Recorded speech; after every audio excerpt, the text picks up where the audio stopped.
খোল খোল তাড়াতাড়ি দোকানটা খুলছি, আজকে কাস্টমার ভালো আইবো। কিসের দোকান? রে দোকানটার কি অবস্থা, তাড়াতাড়ি মোস মোস। ধুলাবালি পইরা দোকানটা শেষ।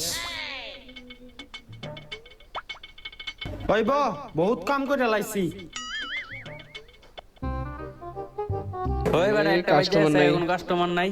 আসলেই তো একটা কাস্টমার নাই। আচ্ছা অপেক্ষা কর, আইবই না কাস্টমার।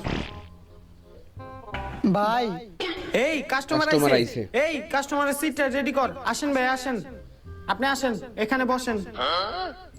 আপনি কিভাবে চুল কাটবেন? আরে ভাই আমি তো চুল কাটতে নাই। তাইলে কি লিগে আইছেন? ভাই আমি 500 টাকা বাকি নিতে আইছি। বাইরো সারাদিনে একটা কাস্টমারও পায় না, হ্যাঁ 500 টাকা ভাঙতে লইতে আছে। বাইরো কি অবস্থা, 500 টাকা ভাঙতে লইতে আইছে, সারাদিনে একটা কাস্টমারও পায় না। এবার